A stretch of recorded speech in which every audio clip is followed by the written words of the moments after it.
జోజో కిడ్స్ తెలుగు. తెలివైన ఎలుక మరియు రాక్షసుడు. ఒకసారి ఒక ఎలుక ఆహార వేటలో తిరుగుతూ ఉంది. అప్పుడే తన ముందుకి ఒక తోడేలు వచ్చింది. అరే వా ఎలుక, నాకు ఎంతో ఆకలిగా ఉంది. ఇవాళ నువ్వేనా ఆహారం? వద్దు వద్దు, నన్ను తినద్దు. ఇక్కడికి దగ్గరలోనే ఒక భయంకరమైన జంతువు ఒకటి ఉంది. అది నా మిత్రుడు. శరీరం మొత్తం వెంట్రుకలే ఉంటాయి, పొడవాటి పళ్ళు ఉంటాయి. నన్ను నువ్వు ఏమైనా చేస్తే ఆ జంతువు నిన్ను తినేస్తుంది. తోడేలు భయపడి తన గుహలోకి వెళ్ళిపోయింది. ఎలుక మెల్లమెల్లగా ముందుకి అడుగులు వేసింది. తన ఈ ఉపాయం ఎంతో బాగా పనిచేసింది. దారిలో దానికి గద్ద కనిపించింది. నువ్వు రావడం ఎంతో మంచిదైంది. ఇవాళ నిన్ను నేను తింటాను. వద్దు వద్దు, నన్ను తినద్దు. ఒకవేళ నువ్వు నన్ను ఏమైనా చేస్తే నువ్వు ఉండే చెట్టు దగ్గరికి నా మిత్రుడు వచ్చి తన పెద్ద పళ్ళు మరియు పంజాలతో నిన్ను చంపేస్తాడు. ఇది వినగానే గద్ద వెంటనే తన చెట్టు మీదకి వెళ్ళిపోయింది. ఇంకొంచెం ముందుకి వెళ్ళగానే ఎలుక ఎలాంటి జంతువు గురించి అయితే తోడేలుకి గుడ్లగూబకి చెప్పిందో సరిగ్గా అలాంటి జంతువే ఎదురైంది. అరే, ఇంత భయంకరమైన రాక్షసుడు! దేవుడా, నన్ను కాపాడు. ఇప్పుడు నేను నిన్ను తినేస్తాను. నన్ను తినాలన్న ఆలోచన కూడా చెయ్యొద్దు. నేను ఈ అడవికి రాజుని. నన్ను తిని ఏం లాభం లేదు. నేనంటే అందరూ ఎంత భయపడతారో తెలుసా నీకు? నిన్ను చూసి ఎవరైనా భయపడతారా? చూపించు నాకు, ఎవరు భయపడతారో నిన్ను చూసి. రానాతో. ఆ రాక్షసుడిని వెంట పెట్టుకుని ఎలుక గద్ద చెట్టు దగ్గరికి వెళ్ళింది. ఎలుకతో రాక్షసుడిని కలిపి చూడగానే గద్ద చాలా భయపడిపోయింది. ఇది చూసి రాక్షసుడికి నమ్మబుద్ధి కాలేదు. ముందుకి వెళ్ళాక తోడేలు గుహ వచ్చింది. ఎలుక ఇలా అన్నది, తోడేలు, బయటికి రా, నా మిత్రుడు నిన్ను కలవాలనుకుంటున్నాడు. తోడేలు బయటికి రాగానే రాక్షసుడిని చూసి భయపడిపోయింది. రాక్షసుడికి మాత్రం ఇది అంతా ఎలుక వల్ల ఏమో అని అనిపించింది. ఇదంతా చూసిన రాక్షసుడు ఎంతో భయపడి అక్కడి నుంచి వెళ్ళిపోయాడు. తన తెలివితో తోడేలు, గుడ్లగూబ ఇంకా రాక్షసుడి నుంచి ఆ చిన్న ఎలుక తప్పించుకుంది. పావురం మరియు వేటగాడు. ఒక విశాలమైన చెట్టు మీద ఒక పావురాల గుంపు నివసిస్తూ ఉండేది. అందరికన్నా పెద్దది ఇంకా తెలివైన పావురాన్ని అందరూ తాత పావురం అని పిలిచేవారు. తన మాటకి ఎంతో విలువని ఇచ్చేవారు. పదండి పిల్లలు, ధాన్యం తినడానికి వెళదాం. తాత పావురం అన్ని పావురాల్ని తీసుకొని ధాన్యం తినడానికి వెళ్లారు. ఇవాళ ఎగురుతూ ఎగురుతూ ఎంతో సమయం గడిచిపోయింది, కానీ తినడానికి ఏమీ దొరకట్లేదు. ధైర్యం విడవకండి, మనం ఇంకొద్ది దూరం వెళ్దాం. తప్పకుండా ఏదో ఒకటి దొరుకుతుంది.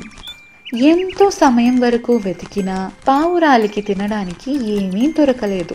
కానీ అక్కడికి దగ్గరలోనే పావురాలని పట్టుకోవడానికి ఒక వేటగాడు వల వేసి ఉంచాడు. దాన్ని అతను ధాన్యపు గింజలతో కప్పేశాడు. అక్కడ చూడండి, ఎన్నో ధాన్యం గింజలు. దీంతో ఎన్నో రోజుల వరకు మనకి ఆహారం దొరికినట్టే. ఆగండి, ఒకే చోట ఇంత ధాన్యమా? తప్పకుండా ఇందులో ఏదో మెలిక ఉంది. జాగ్రత్త, ఇది వేటగాడి వల కూడా అవ్వచ్చు. నాకు ఎంతో ఆకలేస్తుంది, నేను ఇంకా ఎగరలేను. నేను ధాన్యం తినడానికి వెళ్తున్నాను. తాత పావురాన్ని వదిలేసి మిగిలిన పావురాలు ధాన్యం తినడానికి వెళ్ళాయి. ఆకలి వల్ల వీళ్ళ బుర్ర సరిగా పనిచేయట్లేదు. నేను ఇక్కడే ఉండి వీళ్ళ కోసం వేచి ఉండాలి.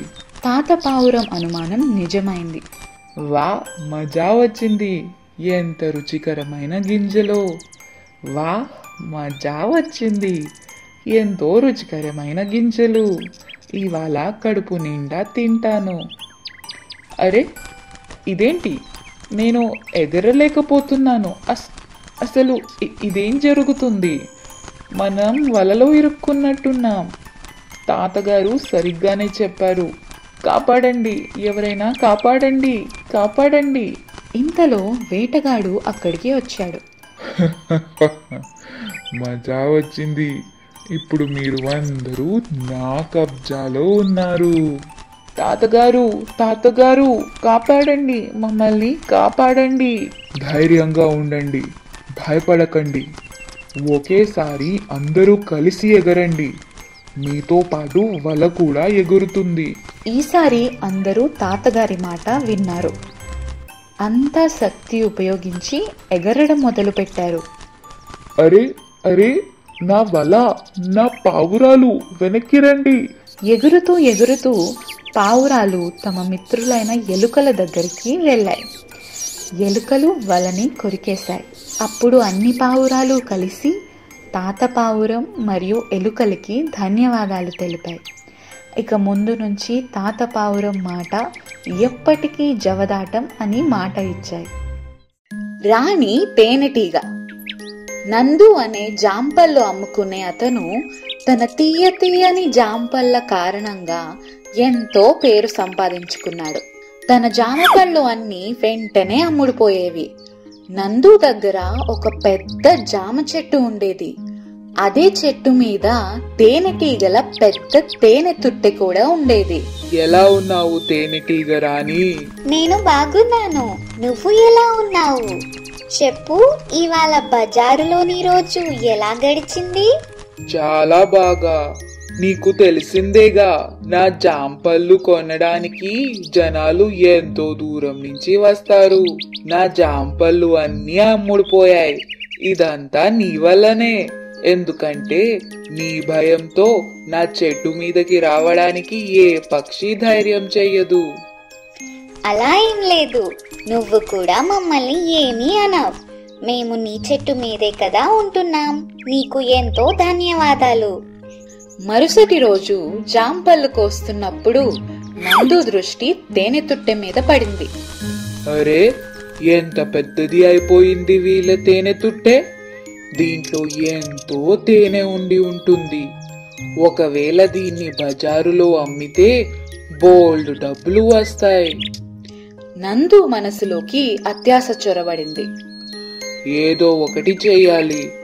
ఇవాళ రాత్రి తేనెటీగలు పడుకున్న సమయంలో వీటిని తరిమేసి మొత్తం తేనె తీసేసుకుంటాను. పాపం తేనెటీగలకు ఈ విషయం గురించి అస్సలు తెలీదు. ఆ రోజు రాత్రి నందు చెట్టు దగ్గరికి వెళ్ళినప్పుడు రాణి తేనెటీగకు మెలకువ వచ్చింది.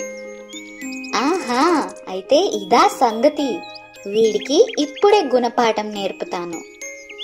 రాణి తేనెటీగ అస్సలు భయపడకుండా మిగిలిన తేనెటీగలను నిద్రలేపింది. పదండి, వీడికి గుణపాఠం చెప్దాం. నందు చెట్టు దగ్గరికి రాగానే అన్ని తేనెటీగలు అతని మీద దాడి చేశాయి. నందు భయంతో అరవడం మొదలు పెడతాడు. అరే కాపాడండి, కాపాడండి. నేను ఊరికినే వచ్చా చెట్టు దగ్గరికి. నన్ను వదిలేయండి. రాణి తేనెటీగ, నన్ను వదిలేయ్. అత్యాశ ఎప్పుడూ మంచిది కాదు. ఒక అడవిలో ఒక చాలా ప్రమాదకరమైన సింహం ఉండేది. అడవికి రాజు కాబట్టి ఎప్పుడైనా ఎవరినైనా తినేసేది. ఒకరోజు సింహం రాజు తన గుహలో విశ్రాంతి తీసుకుంటున్నప్పుడు ఒక చిన్న ఎలుక దృష్టి సింహం మీద పడింది. అరేవా, ఇంత పెద్ద శరీరం, ఇంత పెద్ద పెద్ద పంజాలు, దంతాలు కూడా పదునుగా కనిపిస్తున్నాయి. సింహం రాజుని ఎవరు ఏమీ చేయలేరు. అందుకే కదా అన్ని జంతువులు సింహం అంటే అంత భయపడతాయి. గుహ లోపల ఏముందో చూస్తాను.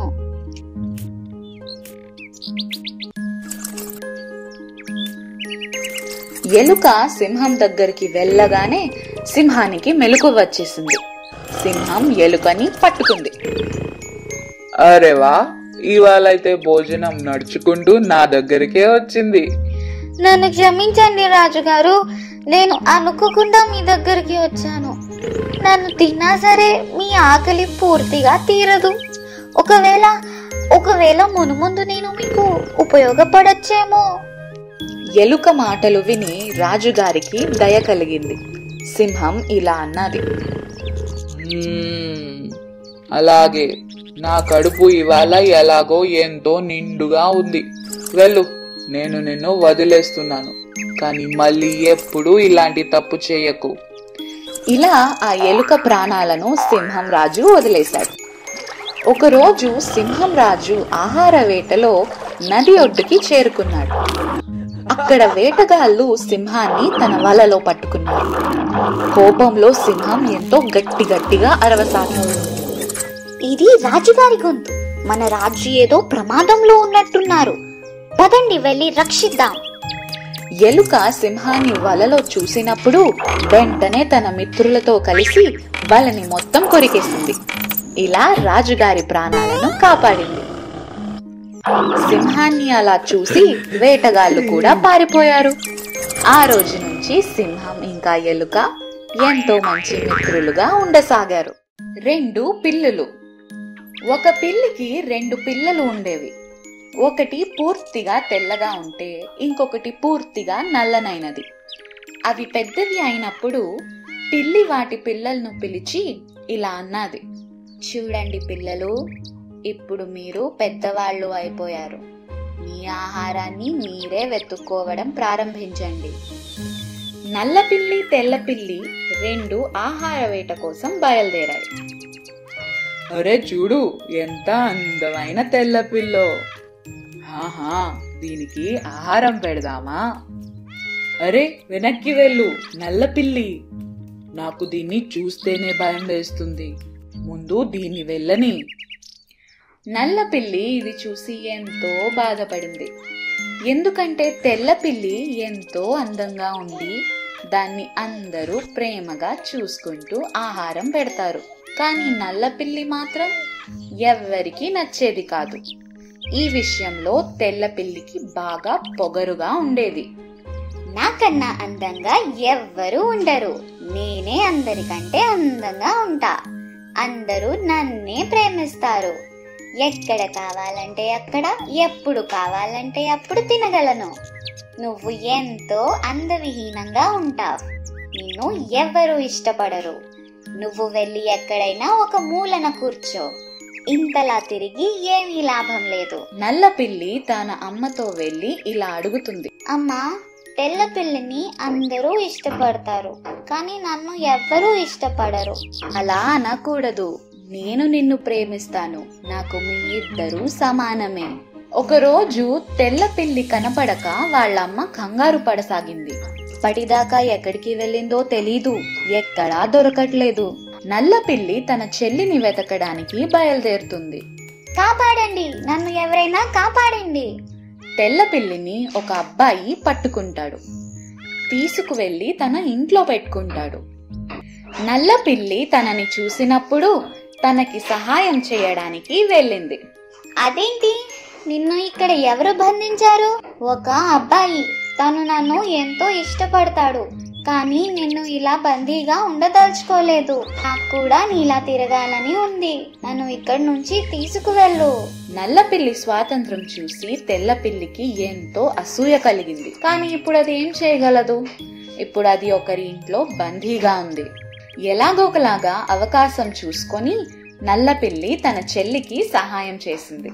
దాన్ని కూడా విడిపించింది. మనం ఎప్పుడూ రంగుని బట్టి భేదభావాలను చూపకూడదు.